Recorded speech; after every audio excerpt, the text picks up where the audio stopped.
السلام علیکم میرے پیارے پیارے ریڈرز، امید کرتی ہوں آپ سب خیریت سے ہوں گے۔ آج کے ایپیسوڈ کی جانب بڑھنے سے پہلے جو لوگ میرے چینل پہ نیو ہیں انہیں فکشنل ناولز بائی ہانا خان کی طرف سے خوش آمدید۔ آج کے ایپیسوڈ پہ مجھے تمام ریڈرز کے کامنٹ اور لائکس چاہیے لازمی۔ اس کے علاوہ جن لوگوں نے چینل کو سبسکرائب نہیں کرا ہوا کائنڈلی سبسکرائب کر دیں، ایپیسوڈ کے لاسٹ تک جڑے رہیں۔ تو چلتے ہیں آج کے ایپیسوڈ کی جانب۔ طلبکاری عشق از قلم ہانا خان، قسط نمبر 35۔ ابھی یزدان خانزادہ کی بلیک لینڈ کروزر سوات کی حدود سے باہر نکلی ہی تھی کہ اس کی گاڑی پر ایک ساتھ چاروں طرف سے کئی فائر ہوئے۔ گاڑی بلٹ پروف تھی، لیکن چونکہ یزدان نے بے دہانی میں اپنی طرف کا شیشہ نیچے کیا ہوا تھا، حالانکہ شہروز نے اسے سخت احتیاط کرنے کی ہدایت کی تھی، مگر کہتے ہیں نا، جب جو ہونا قسمت میں لکھا ہوتا ہے وہ ہو کر ہی رہتا ہے۔ ایسے ہی آج یزدان خانزادہ کی ایک غلطی نے دلاور اور برہنہ کو خونی کھیل کھیلنے کا موقع فراہم کر دیا تھا۔ یزدان خانزادہ کی گاڑی پر چاروں طرف سے ایک ساتھ کئی گولیاں چلیں جو اس کے آس پاس آ کر لگیں۔ اس اچانک پیش ہوتی آفت پر پہلے تو یزدان بوکھلاہٹ کا شکار ہوا، پھر اس نے تیزی سے اپنی گاڑی کی رفتار بڑھائی، مگر اس بار دلاور خان کے آدمیوں نے پوری تیاری اور پلاننگ سے حملہ کیا تھا۔ ان کا اس بار پکا ارادہ تھا یزدان خانزادہ کو قتل کرنے کا، جس میں وہ کسی صورت ناکام نہیں ہونا چاہتے تھے۔ اس سے پہلے یزدان اور اس کے گارڈز کچھ سمجھ پاتے یا کوئی جوابی کارروائی کر پاتے کہ اچانک سے ایک گولی ہوا کو چیرتی ہوئی یزدان کے پہلو میں آ کر لگی، جس کے باعث یزدان کے ہاتھوں سے گاڑی کا کنٹرول چھوٹا۔ وہیں دوسرے ہی سیکنڈ میں دوسری لوہے کی بلٹ یزدان خانزادہ کے دائیں بازو میں پیوست ہوئی، جبکہ تیسری گولی فرنٹ کا شیشہ توڑتی ہوئی دل کے مقام پر آ کر پیوست ہوئی۔ ایک ساتھ کئی گولیاں اپنے وجود میں پیوست ہوتے محسوس کرتے یزدان خانزادہ کو اپنا وجود ٹکڑوں میں تقسیم ہوتا محسوس ہوا، جبکہ کچھ ہی منٹوں میں یزدان خانزادہ کا وجود خون میں نہایا۔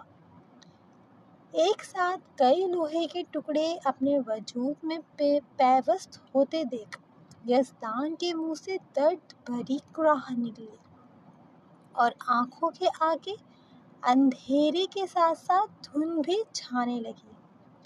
یزدان خانزادہ کے سینے، بازو اور کندھے پر سے تیزی سے خون بہنے لگا، جبکہ دماغ بھی تاریکیوں کی نظر ہونے لگا، ساتھ ہی ساتھ اعصاب بھی شل سے ہونے لگے۔ دماغ بری طرح سے چکرایا، جس کے باعث گاڑی بری طرح سے ڈگمگاتی ہوئی روڈ کے کنارے پر لگے بڑے سے درخت سے جا ٹکرائی اور ایک زوردار دھماکے کے ساتھ یزدان کی لینڈ کروزر میں سے دھواں نکلا۔ یزدان کو اپنی گولیوں سے بری طرح زخمی ہوتے دیکھ دلاور خان کا خاص آدمی شیطانیت سے مسکرایا اور اپنے آدمیوں کو اشارہ کرتے فوراً ہی وہاں سے رفو چکر ہوئے۔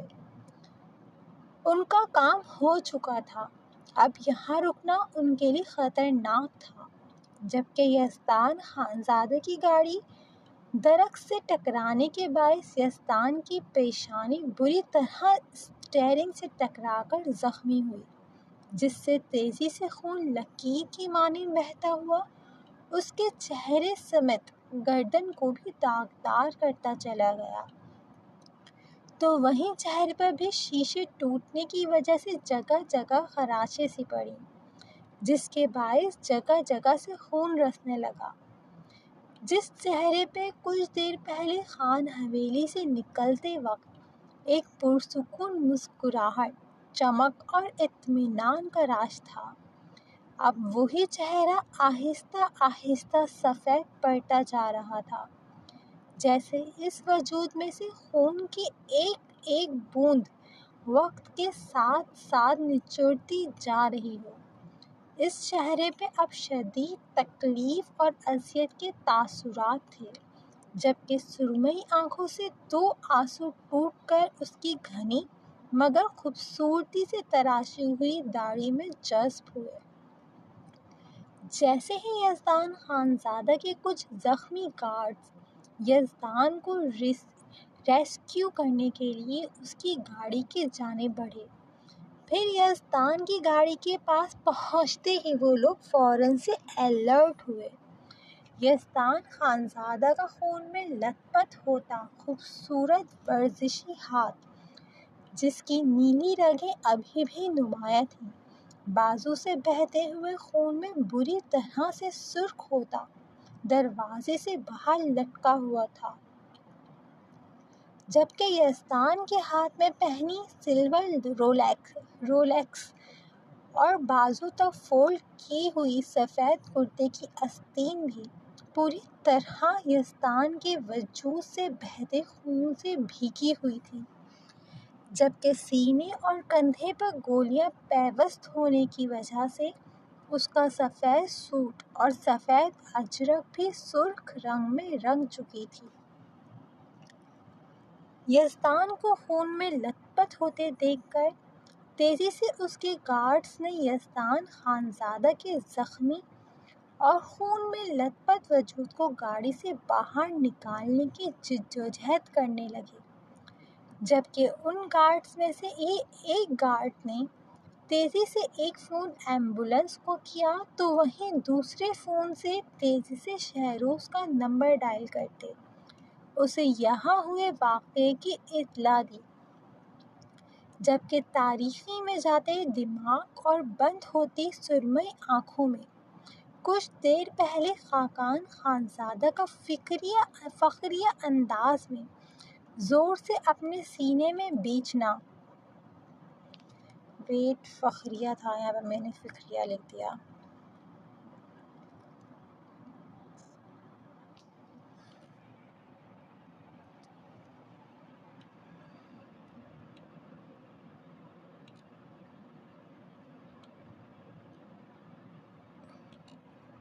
خاقان خانزادہ کا فخریہ انداز میں زور سے اپنے سینے میں بیچنا گھوما تو وہیں داعش کا شرارت کرنا اور یزدان خانزادہ سے لاڈ کرتے اس کے مضبوط بازوؤں پر سر ٹکانا اور عقیدت اور احترام سے بوسہ دینا، پھر اپنی مورے کا پریشان ہونا اور احتیاط سے جانے کی نصیحت کرنا، ان کا بے چین ہونا، پھر اپنا بابا جان کے سینے سے لگنا، حویلی کے ایک ایک مکین کا مسکراتا چہرہ، ایک ایک منظر یزدان خانزادہ کے دماغ کے دریچوں پر گھوما تو وہیں شہروز کی اور اپنی آخری ملاقات بھی گھومی، جس میں وہ باضد تھا کہ وہ کسی صورت بھی یزدان کو اکیلا چھوڑ کر اسلام آباد نہیں جانے دے گا،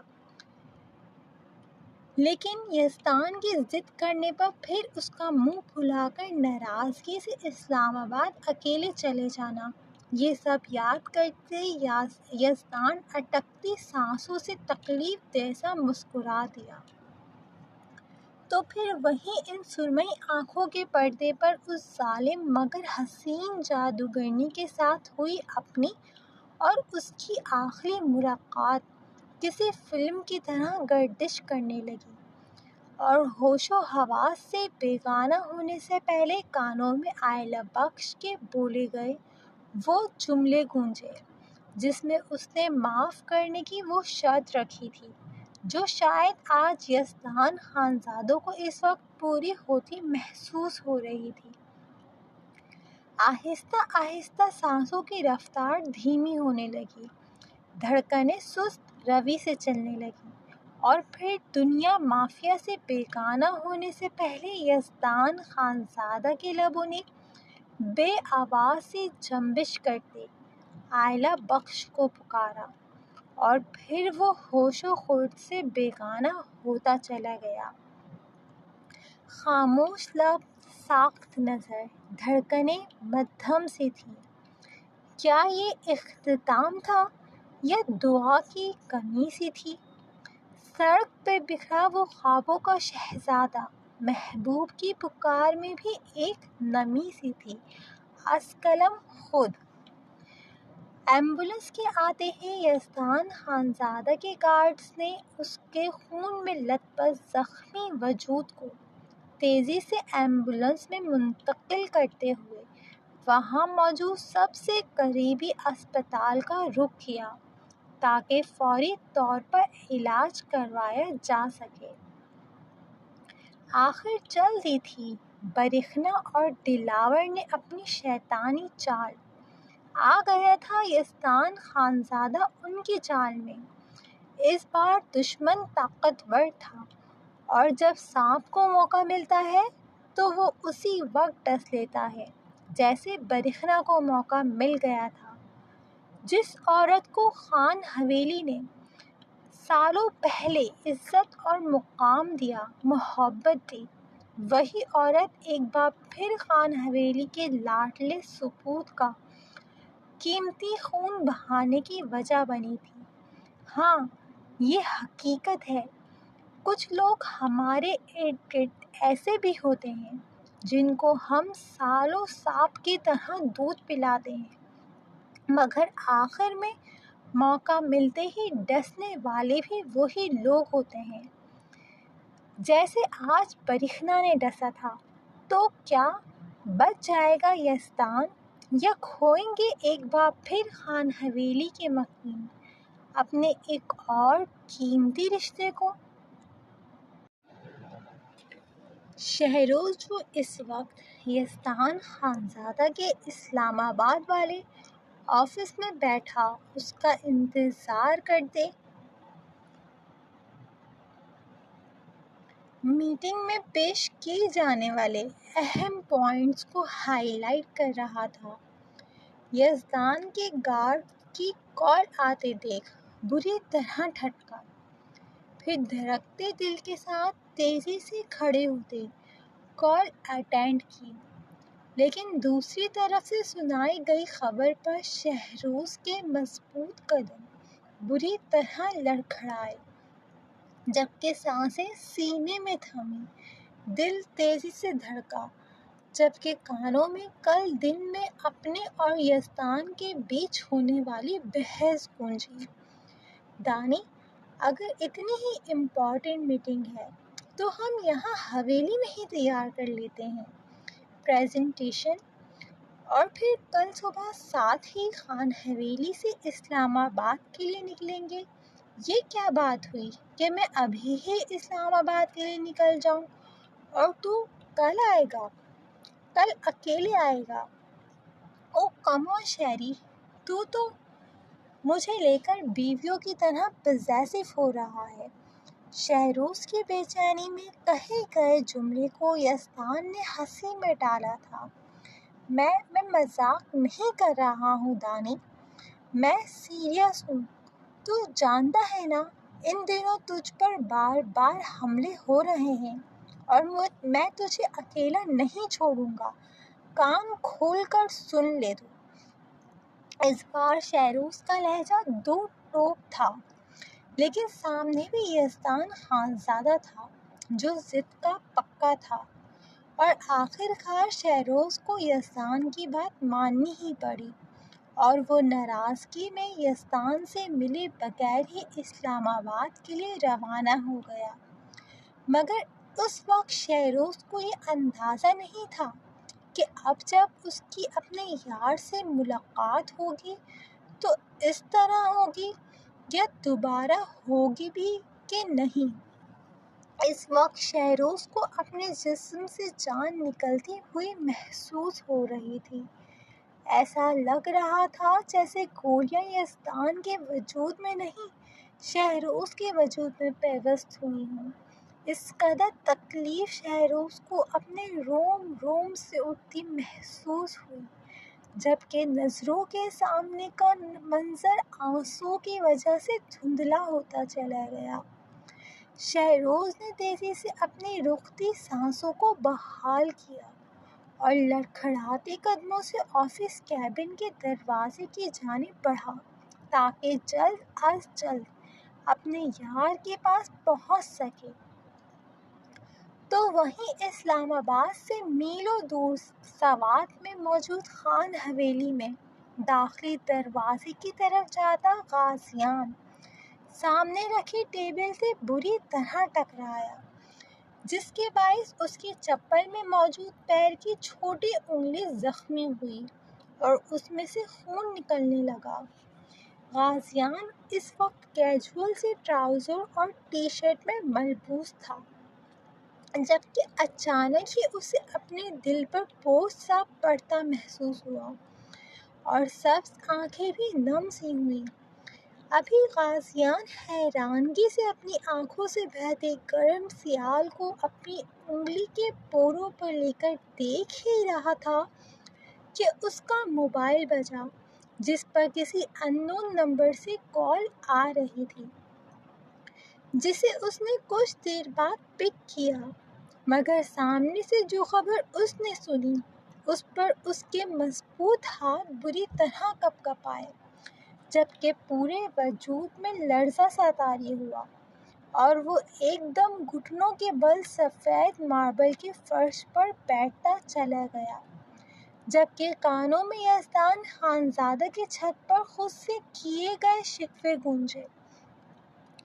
تو بھی مجھے اکیلا چھوڑ کر چلا گیا تھا، تو نے ایک بار نہیں سوچا دانی کا کیا ہوگا؟ میں نے تو تیرے بغیر رہنا ہی نہیں سیکھا تھا، تم سب نے مجھے تنہا کر دیا تھا، کسی کو بھی میری فکر نہیں تھی۔ یزدان خانزادہ کا خود سے کیا جانے والا شکوہ دماغ میں گونجتے ہی غازیان خانزادہ، جو ایک مضبوط اعصاب کا ضدی اور مغرور شخص تھا، خان حویلی کے لاؤنج میں بیچوں بیچ زمین پر بیٹھا شدتوں سے زاروں قطار رو دیا۔ اس کی سبز آنکھوں سے جھرنا سا بہنے لگا، اسے اپنا دماغ مفلوج ہوتا محسوس ہوا۔ اسے اپنے وجود کو ہلانا بھی اس وقت دنیا کا سب سے مشکل عمل لگ رہا تھا۔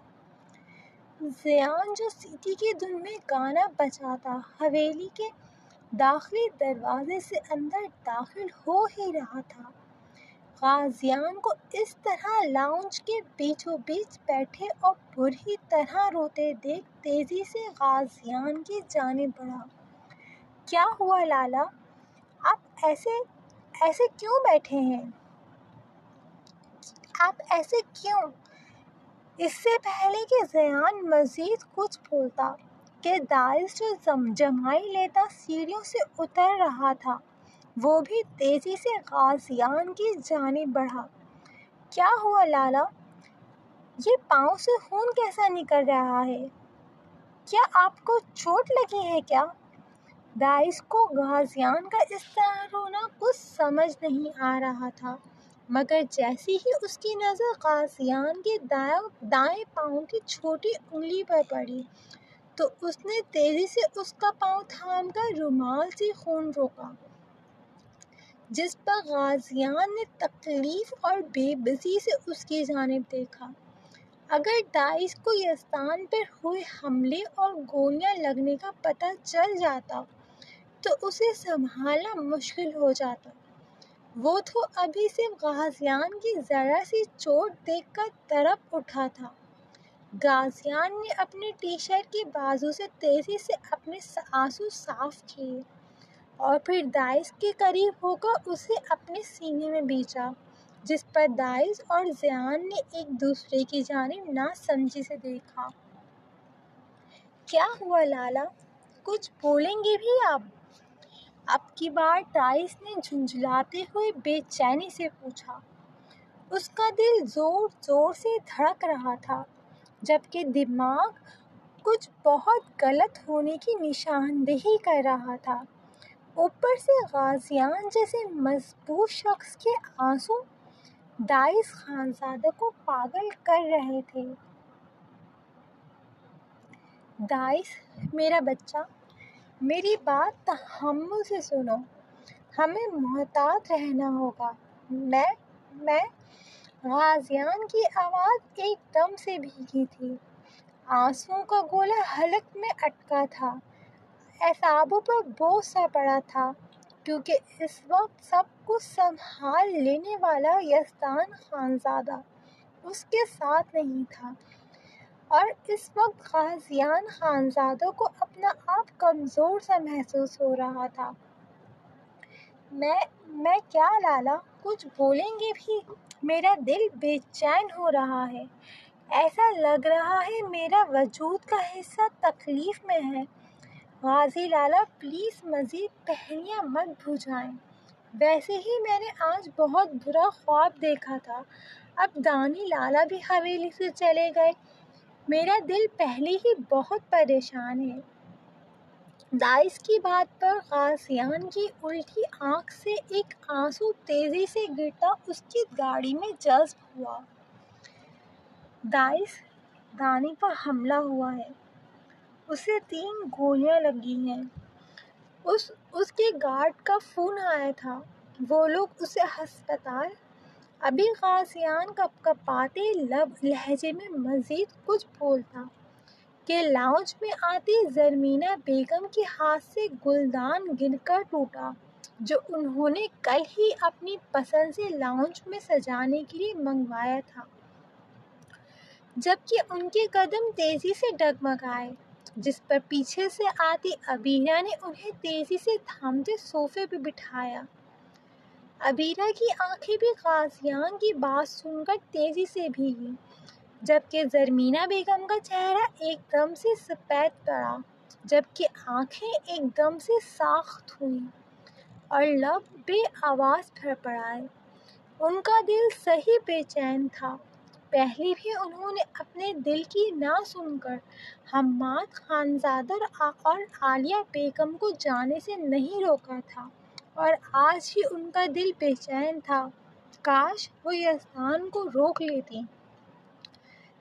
دانی، میرا بچہ، میرا دانی، میرا دانی۔ زرمینہ بیگم کی سسکیوں اور روتی کڑلاتی آواز پر جہاں ثریا بیگم اپنا دل تھام کر اپنے کمرے سے نکلی، وہیں برکھنا بیگم بھی مکرو سی مسکراہٹ سجا کے کمرے سے نکلی، جسے انہوں نے بروقت مصنوعی سے دکھ اور حیرانگی میں چھپایا۔ تو وہیں آئلہ اور پرویز کے کمرے میں بیٹھی شانزیں آئلہ اور پرویز، جو ابھی آئلہ اور یزدان کی بات پکی ہو جانے کی خوشی منانے آئلہ کے پاس گئی ہوئی تھیں، تاکہ اسے مبارکباد دے سکیں اور پھر آگے کی پلاننگ کر سکیں۔ وہ بھی تیزی سے کمرے سے نکل کر نیچے کی جانب بھاگی، جہاں شانزیں اور پرویز نے تیزی سے آگے بڑھ کر زرمینہ بیگم اور لڑکھڑاتی ہوئی ثریا بیگم کو سنبھالا۔ وہیں زرمینہ بیگم کے منہ سے نکلنے والے الفاظوں پر آئلہ کے پاؤں جیسے زمین میں جکڑے گئے، اور آنکھوں کے ساتھ ساتھ اس کا پورا وجود بھی بری طرح جکڑا گیا۔ دل میں پکڑ دکڑ چلی، دل کڑلایا، سینے میں تکلیف سے تڑپ اٹھا، تو وہیں کانوں میں اپنے کہے گئے الفاظ اور اپنی دی گئی بددعائیں شیشے کی طرح پگھلتی، کانوں کو زہر آلود کرتی محسوس ہوئی۔ کیا ہوا لالا، اپنی بات مکمل کریں۔ دانی لالا کو کیا ہوا ہے، بتائیں نا یار۔ اب کی بار دائس نے چلاتے ہوئے غازیان کو جھنجھوڑتے ہوئے اپنے بال نوچے۔ یہ سوچ ہی کڑناک تھی کہ اس کے لالا تکلیف میں تھے، ابھی صبح ہی تو وہ صحیح سلامت مسکراتا ہوا نکلا تھا، اور اب داعش پاگل ہونے لگا تھا، جسے غازیان جو نم اور بے بس نظروں سے سکتی ہوئی زرمینہ بیگم اور ثریا بیگم کو دیکھ رہا تھا۔ داعش کی چلاتی ہوئی آواز اور خود کے بری طرح سے جھنجھوڑنے پر غازیان ہوش کی دنیا میں لوٹا اور اپنے حواس بحال کرتے نم مگر ٹھوس لہجے میں داعش کی جانب دیکھتے اسے یزدان پہ ہوئے حملے کے بارے میں بتایا۔ اب اسے ہی سب سنبھالنا تھا، جیسے یزدان سنبھالتا آیا تھا ہمیشہ سے سب کچھ۔ داعش، اب میری بات غور سے سنو، ہمیں ابھی اسی وقت ہسپتال کے لیے نکلنا ہے۔ زیان، تم تایا سائی اور بابا کو انفارم کرو۔ داجی کو ڈائریکٹ کچھ نہیں بتانا، بلکہ بابا جان کو کال کرو اور انہیں کہو کہ ہم ہسپتال کے لیے نکل رہے ہیں۔ دانی پر حملہ ہوا ہے، 3 گولیاں لگی ہیں، اسے زخمی حالت میں ہسپتال لے کر گئے ہیں۔ داعش اور میں ابھی نکل رہے ہیں، تم بابا جان اور تایا جان کے ساتھ داجی کو لے کر آنا، اور ہاں، ہارو انکل کو یہیں حویلی میں رکنے کا کہنا، کیونکہ ان کی جان کو خطرہ ہو سکتا ہے۔ سمجھ رہے ہو میری بات؟ اب کی بار غازیان کا لہجہ بے تاثر اور سخت سا تھا۔ جن لوگوں نے اس کے دانی کا خون بہایا تھا، ان کے جسم میں خون کی ایک بوند بھی نہ چھوڑنے کا ارادہ رکھتا تھا غازیان خانزادہ۔ اور ہاں، ایک اور بات، حویلی کے ارد گرد میں ہائی سیکیورٹی الرٹ کر لگا رہا ہوں۔ کوئی بھی میری اجازت کے بغیر نہ اس حویلی سے نکلے گا اور نہ ہی کوئی اندر آئے گا۔ اور زیان، تم جب ہسپتال کے لیے نکلو تو فل سیکیورٹی کے ساتھ نکلنا۔ میں مزید کسی نقصان کا متحمل نہیں ہوں۔ اٹھو داعش، ہمیں جلد نکلنا ہے۔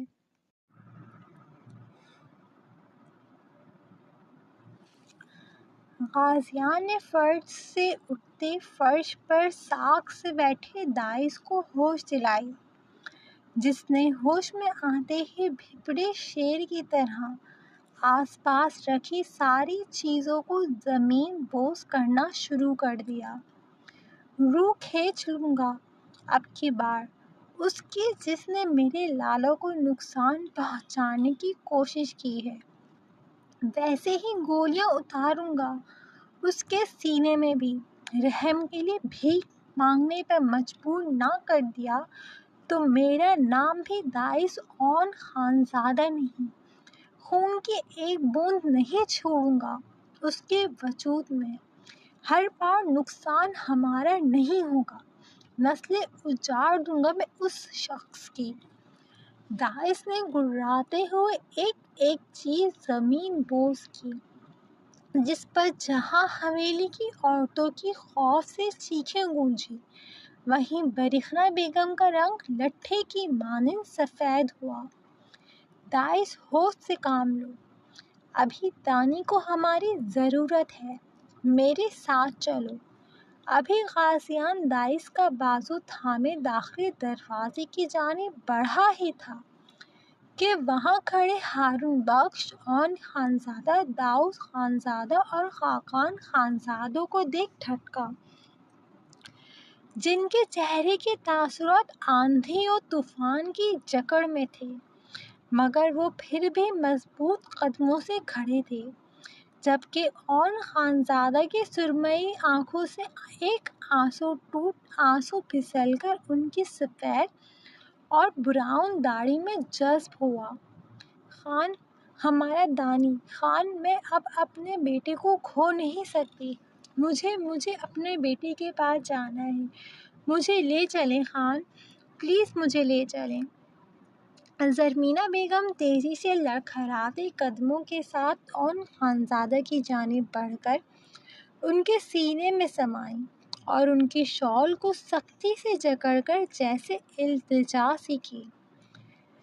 زرمینہ بیگم کی تڑپتی حالت پر اون خانزادہ نے اپنی آنکھیں میچ کر اپنے آنسو پہ ضبط کے پہرے بٹھائے اور پھر زرمینہ بیگم کو کندھوں سے تھام کر ان کی آنکھوں میں آنکھیں ڈالیں۔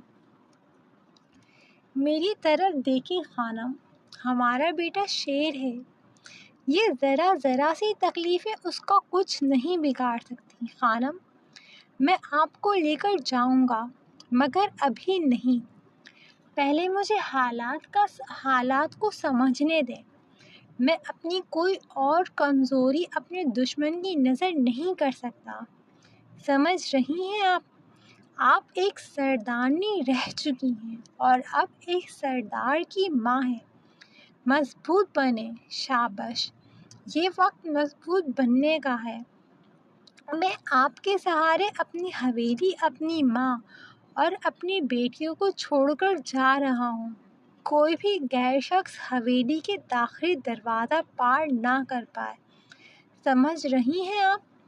اون خانزادہ نے ایک بات تحمل مزاجی اور ٹھوس لہجے سے ادا کر کے جیسے زرمینہ بیگم کو مضبوط بننے کا اشارہ کیا، جس پر زرمینہ بیگم نے ہچکی بھر کر اپنی گردن کو جنبش دی، جس پر اون خانزادہ نے ان کے سر کی چادر درست کر کے ان کے آنسو پہنچے اور ایک نظر سیڑھیوں پہ کھڑی آئلہ کی جانب دیکھا، جسے دیکھ کر پتھر کو گھما ہو رہا تھا، اور پھر مضبوط قدموں سے آئلہ کی جانب بڑھے۔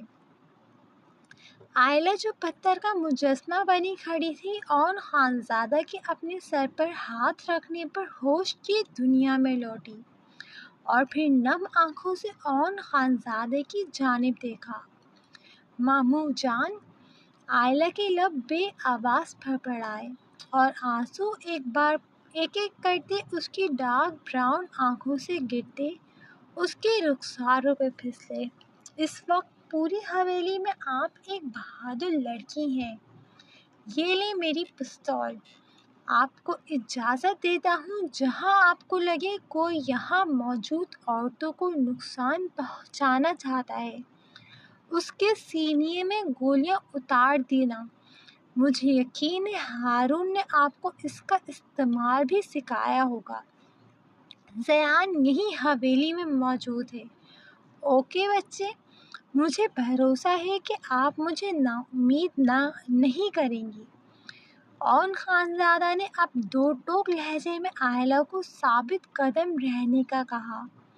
جو باتیں انہیں آج ہارون بخش سے پتہ چلی تھیں، اس کے بعد یہ احتیاط بہت ضروری تھی۔ اون خانزادہ کی بات پر آئلہ نے اپنی نم آنکھیں صاف کر کے آہستہ سے اپنا سر ہلایا۔ دشمن اپنی چال چل چکا تھا اور آئلہ دشمن سے واقفیت رکھتی تھی۔ آئلہ نے ایک نفرت آمیز نظر برہنہ بیگم کی جانب ڈالی، جن کا چہرہ مردے جیسا سفید پڑ چکا تھا۔ آئلہ کے سر ہلاتے ہی اون خانزادہ نے کچھ ناسمجھی سے آئلہ کی نظروں کے تعاقب میں دیکھا اور پھر تیز قدموں سے تمام مردوں کے ساتھ حویلی سے نکلتے چلے گیا۔ زیان لاکھ چاہنے کے باوجود بھی ان کے ساتھ نہ جا سکا، کیونکہ حویلی میں عورتیں اکیلی تھیں اور دشمن مزید انہیں کمزور کرنے کی طاقت میں ہو سکتا تھا۔ زیان نے ضبط سے اپنی آنکھیں میچ کر اپنے مضبوط قدم زرمینہ بیگم کی جانب بڑھا کر انہیں سینے سے لگایا اور ایک نم بے بس سی نظر روتی ہوئی شانزے پر ڈالی، جو عبیرہ کے بازو میں سمٹی سسکیوں سے روتی ہوئی دانی کو پکار رہی تھی۔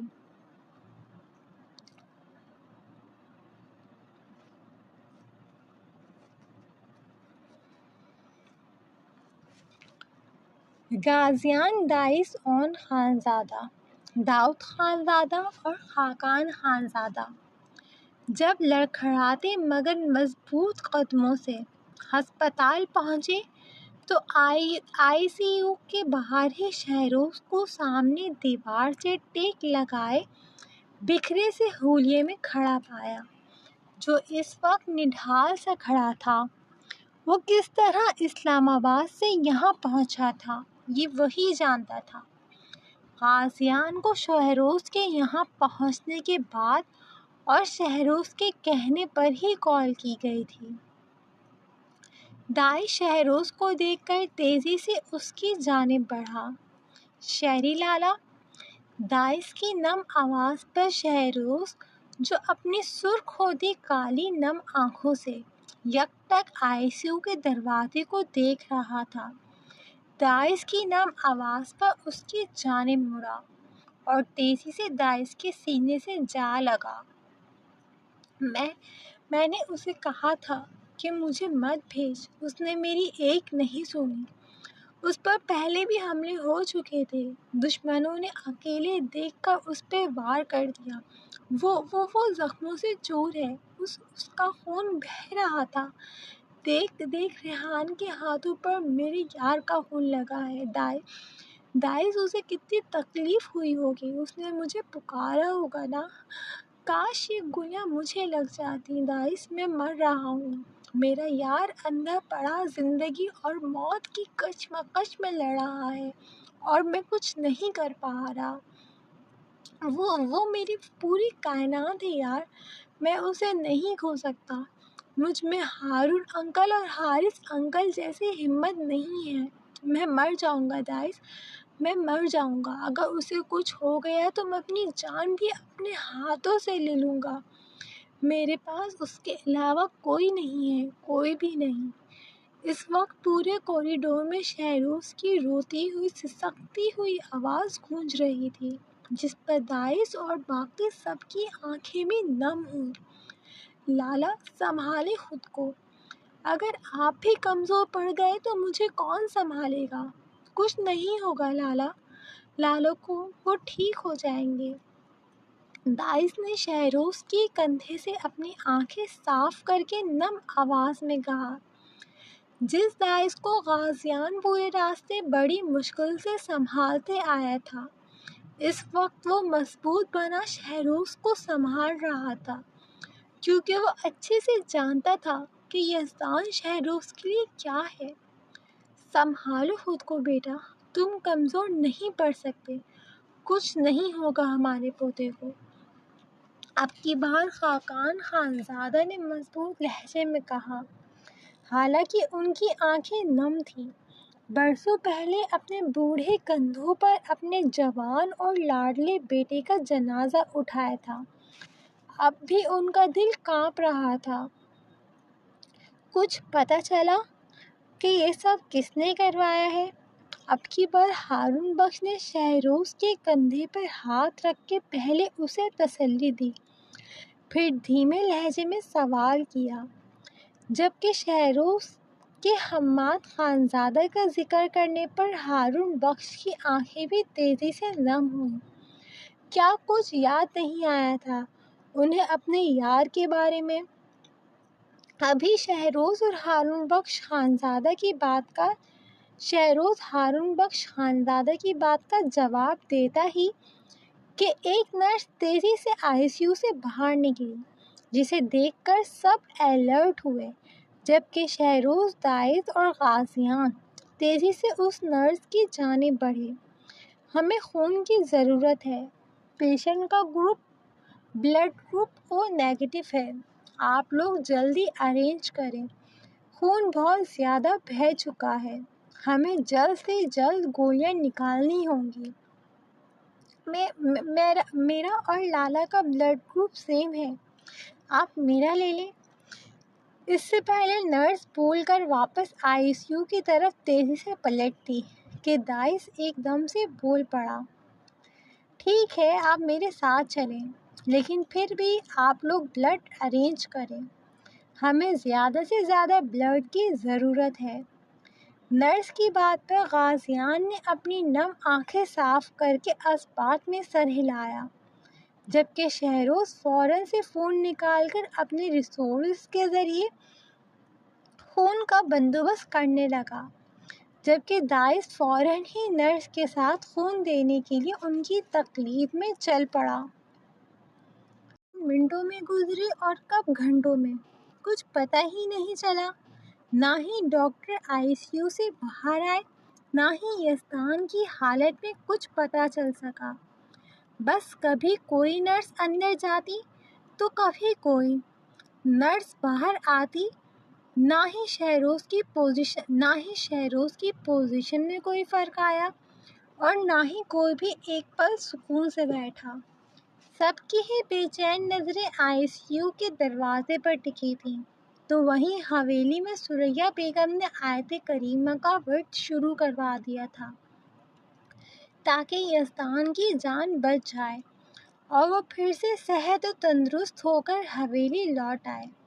جبکہ وہیں کونے میں عائرہ خاموشی سے ایک پلر سے ٹیک لگائے بت کی مانند بیٹھی ہوئی تھی، جبکہ آنکھیں ایک دم ساکھ سی تھیں اور دماغ میں یزدان کے ساتھ ہوئی ہر ملاقات کسی فلم کی طرح چل رہی تھی، اور خوبصورت سے چہرے پر گہرے ملال اور پچھتاوے کے تاثرات تھے۔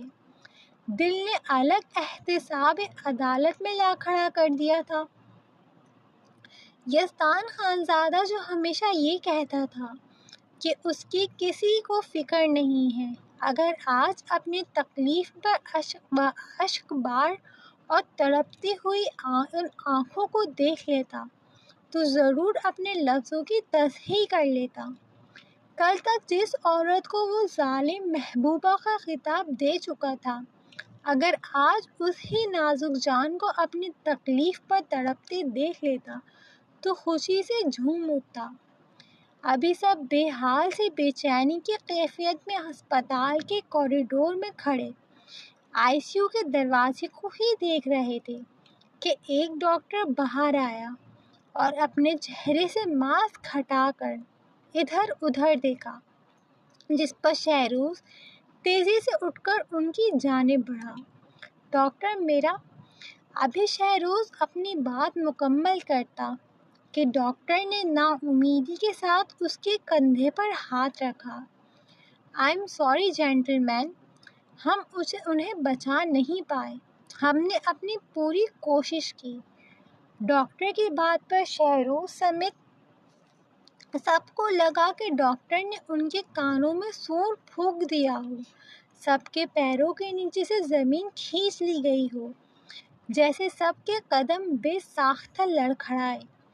داؤد خانزادہ نے تیزی سے خاقان خانزادہ کو سنبھالا، جبکہ اون خانزادہ دیوار کا سہارا لیتے بینچ پر بیٹھتے چلے گئے۔ داعش گھٹنوں کے بل زمین پر گرا تو وہیں غازیان پیچھے کی جانب قدم بڑھاتا دیوار کے سہارے زمین پر سر پکڑ کر بیٹھ گیا، جبکہ شہروز کو دیکھ کر مجسمے کا گمان ہوا۔ ایسا لگا کہ جیسے کچھ ہی منٹوں میں وہ بھی اپنی سانسیں گنوا دے گا۔ جس طرح حقیقی زندگی میں بھی ایک شخص ہمارے ارد گرد ایسا ضرور ہوتا ہے جس کی موجودگی سے کئی زندگیاں جڑی ہوتی ہیں، ایک ایسا ہی کردار ہمارے یزدان خانزادہ کا ہے۔ کہتے ہیں نا کہ ہر گھر میں ایک ستون ایسا ہوتا ہے جس سے پورا گھر جڑا ہوتا ہے، تو خان حویلی کا وہ ستون یزدان خانزادہ کا وجود ہے۔ اب دیکھنا یہ تھا کہ کیا مضبوطی سے جڑا رہے گا یہ ستون اپنی زندگی سے؟ کیا جیت پائے گا یزدان خانزادہ موت کے سایوں سے، یا بکھر جائے گا ایک بار پھر خان حویلی کا شہرازہ؟ کیا اس بار بھی جیت مقدر بنے گی برخنا کی؟ کیا اس بار بھی ہار جائے گی محبت؟ کیا اس بار بھی بچھڑ جائیں گے دو دل؟ جاننے کے لیے جڑے رہیں طلبگار عشقم سے۔ ایپیسوڈ کے لاسٹ تک بنے رہنے کا بہت بہت شکریہ۔ میں جانتی ہوں آپ یزدان کی حیات ہے یا نہیں جاننے کے لیے بے قرار تھے، لیکن مجھے لگا کہ ہر کریکٹر کے ساتھ، ہر کردار کے ساتھ انصاف ہونا چاہیے۔ تو انشاءاللہ نیکسٹ قسط میں آپ کو پتہ چل جائے گا کہ آگے کیا ہوا۔ تب تک کے لیے جڑے رہیں، ایپیسوڈ کو لائک کر دیں، کامنٹ باکس میں اپنا فیوریٹ ڈائلاگ، سین یا کریکٹر لازمی مینشن کریں۔ یا اپنی قیمتی رائے کا اظہار کر دیں۔ اس کے علاوہ چینل سبسکرائب کرنا ہرگز مت بھولیے گا۔ تو چلیں اب آپ سے ملاقات ہوگی اگلے ایپیسوڈ کے ساتھ۔ تب تک کے لیے خوش رہیں، آباد رہیں، ہنستے مسکراتے رہیں۔ اللہ حافظ۔